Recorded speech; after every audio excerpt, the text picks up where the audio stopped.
The name Che Guevara carries a strange weight. For some, he is a symbol of courage. For others, he is a reminder of ruthless ideology. What remains certain is that he lived quickly, moved constantly, and refused to live an ordinary life. His story begins far away from firing squads and revolutionary speeches, in a quiet house in Rosario, Argentina, on June 14, 1928. Ernesto Guevara de la Serna came from a family that valued books more than wealth. His parents, Ernesto and Celia, both claimed aristocratic roots, though their home life was closer to organized chaos. Celia smoked, read widely, and welcomed anyone with something interesting to say. His father liked political debate more than he liked business. Asthma followed their son from infancy. It controlled his nights, shaped his childhood, and taught him endurance. While other children ran comfortably, Ernesto carried an inhaler and pushed through each attack. He grew into a boy who refused pity. His family moved often, chasing climates that might ease his breathing. In each new town, he picked up something different: rugby, poetry, philosophy, or arguments that ran long into the night. He had little patience for empty talk. Even as a teenager, he showed a sharp eye for injustice and a growing anger at the poverty around him.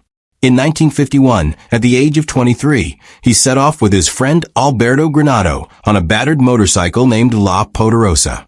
The machine broke down more often than it ran, but the journey shaped him in ways no classroom could.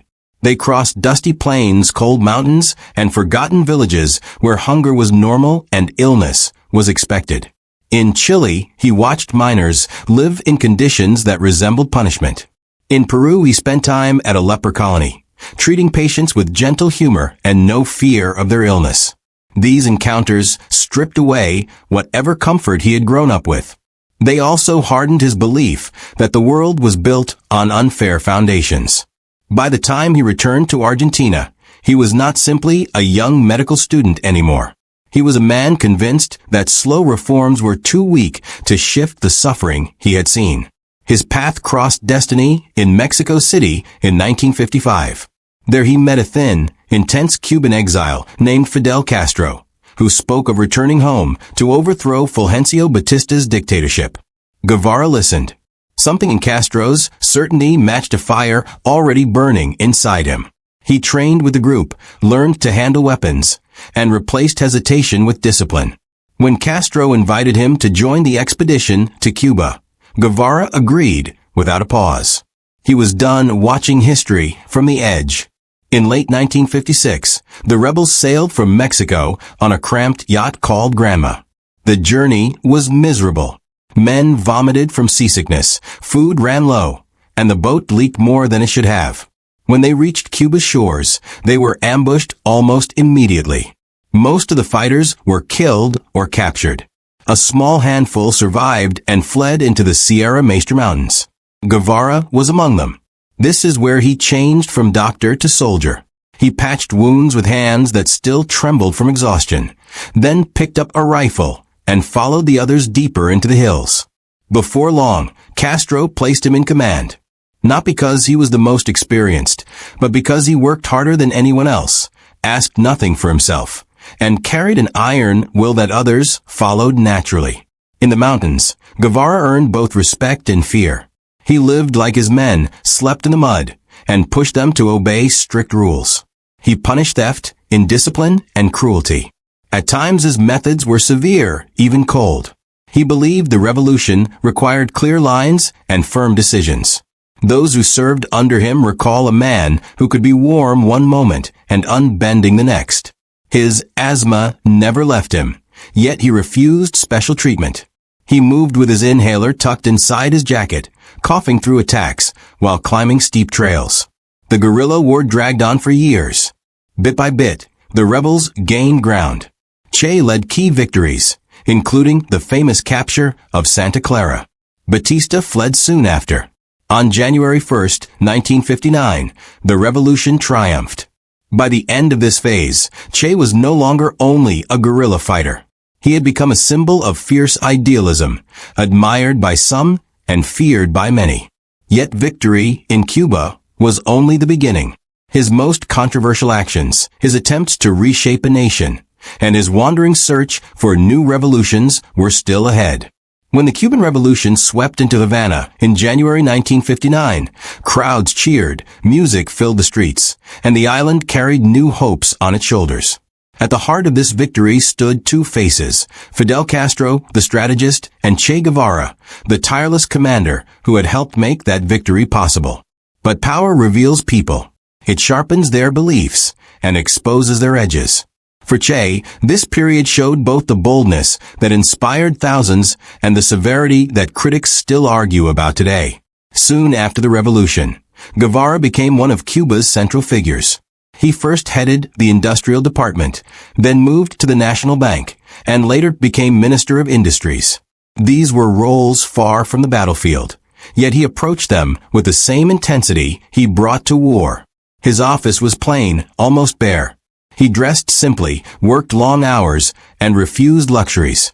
He believed a revolutionary should not live above the people he claimed to fight for. But his ideas for Cuba's economy were ambitious and sometimes rigid. He pushed for rapid industrialization, strict labor discipline, and moral motivation instead of financial incentives. He wanted a new type of citizen, driven by duty rather than desire. His critics say these goals ignored practical reality. His supporters say he aimed to lift Cuba out of dependence and inequality. The most disputed chapter of Che's early government role came at La Habana Fortress, where he oversaw trials of former Batista officials accused of torture, murder, and corruption. The trials were swift. Many resulted in executions. Supporters insist that the men brought before the firing squads had committed terrible crimes, and that the new government faced a country raw with anger. Critics say Che's process was too rapid and too severe, and that political passion replaced due process. Guevara did not deny his part in these events. He believed revolutions demanded clear consequences. He often said that a society built on cruelty could not transform itself without confronting its darkest corners. Whether one sees firmness or brutality in these actions depends greatly on personal politics, which is why this chapter remains one of the most argued in modern Latin American history. Despite his stern reputation, many who worked beside him recall moments of humor and kindness. He read constantly, wrote poetry, and played with children who visited government offices. His letters reveal a man who wrestled with the gap between the world he imagined and the one he was trying to shape.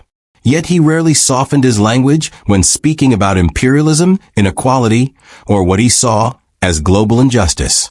He traveled widely, meeting leaders across Africa and Asia. His speeches called for unity among nations struggling against colonial and economic control. In these moments, he became more than a Cuban minister. He became an international figure. But fame never sat comfortably on him.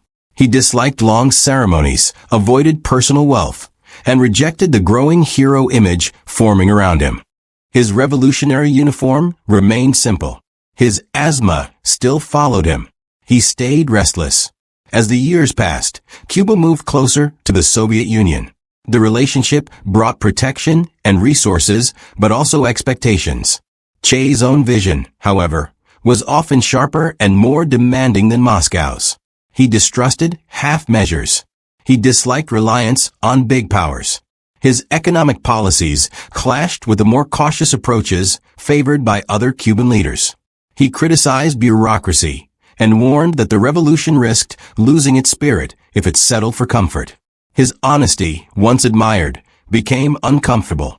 By 1965, Guevara began to withdraw from public life. Letters to Castro show a man who felt his usefulness in Cuba was fading. He wanted to return to the battlefield, where he believed change was clearer and less compromised. Then he vanished from Cuba's political stage. Rumors spread. Some thought he was dead. Others claimed he had been sent abroad secretly. The truth emerged when Castro read a letter from Che live on national radio. In it, Che resigned from all his positions, gave up his Cuban citizenship, and declared his intention to fight new struggles elsewhere. His tone was steady. He spoke of duty, sacrifice, and unfinished battles. He said nothing about personal disappointment, though many believe it lay between the lines. This moment sealed his mythology. A man who helped win a revolution had walked away from power, comfort, and national fame to start from zero. Admirers saw purity. Critics saw recklessness. But everyone saw a man who refused to settle. His next stop was the Congo, where he joined rebel groups fighting against Western-backed forces. The mission was difficult from the start. Local factions were divided, poorly supplied, and often unprepared for the type of warfare Guevara knew. His health worsened. His frustration deepened. He wrote later that he met courage among the fighters, but also in discipline and fear. The mission collapsed. Che left secretly, feeling the weight of defeat for perhaps the first time. After the failure in the Congo, most people would have stepped back, healed, and reconsidered their path. Che Guevara was not built that way. His defeats only drove him further. He believed history was pushing him toward one last chance to ignite the revolutionary fire he dreamed of. He set his eyes on South America again, this time on Bolivia. Che slipped back into the continent under false names, false papers, and with a new beard shaved clean. He traveled as though he were an ordinary businessman. In truth, he was heading into one of the most isolated corners of Bolivia to begin a guerrilla movement that he hoped would spread across the region. His first group was small and mixed. Some were Cubans. Some were Bolivians. A few were Argentinians. They trained in rough hills far from the cities, where the land was dry, the nights were cold, and food was unpredictable.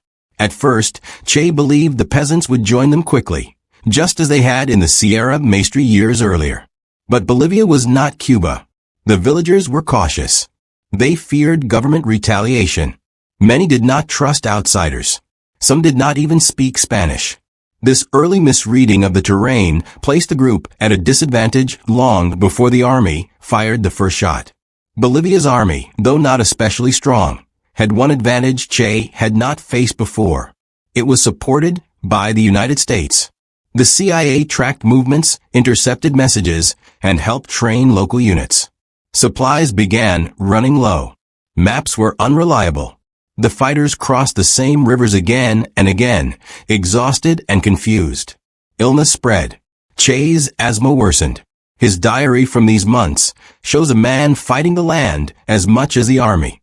Still, he remained strict with himself. He slept less so others could rest. He gave away his portion of food when rations thinned. He held his men together with discipline and unbroken belief, even while he knew their odds were shrinking. One of the sharpest turns came when a local group that was supposed to join the guerrillas simply refused. Months earlier, they had promised support. Now they stepped back, leaving Che's small band exposed in dangerous territory.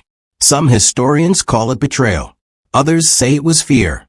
Whatever the reason, Che's group was left isolated in a region that had already begun whispering to the authorities about their presence. From that point, the hunt tightened. On October 8, 1967, Che's unit was surrounded near a small ravine in the Quebrada del Euro. A firefight broke out. Che was wounded, his rifle damaged. He was captured alive along with one other fighter. Soldiers carried him to a one-room schoolhouse in the village of La Higuera.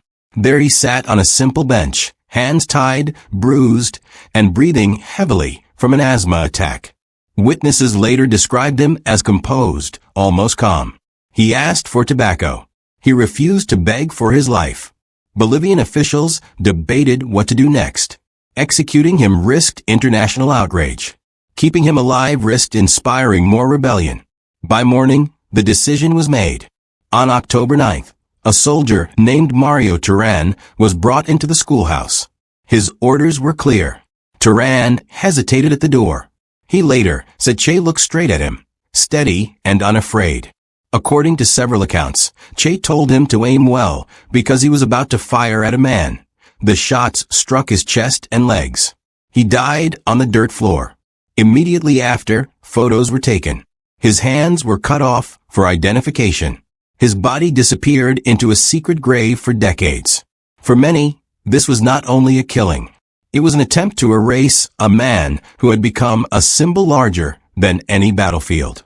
Instead of ending his influence, his death accelerated it. Images of his final moments spread worldwide. Students, activists, poets, and political movements adopted him as an icon of resistance. His face appeared on posters, walls, and books. His critics, meanwhile, pointed to the harsher parts of his record, calling him reckless, uncompromising, and responsible for the violence he helped create. In 1997, his remains were found and returned to Cuba, where he was buried with honor. People lined the streets. Old fighters saluted. Fidel Castro delivered a tribute he had carried for years. Che Guevara lived quickly and left behind a sharp divide. Some see him as a man who placed justice above comfort and paid the price for it. Others see him as a man whose ideals cost innocent lives. His story cannot be told without discomfort because he refused to live in the middle ground. What stands beyond debate is that he shaped the 20th century in ways few individuals did. He became a model for rebellion and a warning about ideology's extremes. He was admired, feared, sometimes misunderstood, but never ignored. A man who would not sit still. A man who believed change required action, even if that action consumed him. Che Guevara's life moved like a storm across continents. It left both hope and scars in its wake. To study him is to confront ideals, consequences, and the complex nature of human conviction. His name continues to travel through history, carried by those still arguing over what he truly stood for.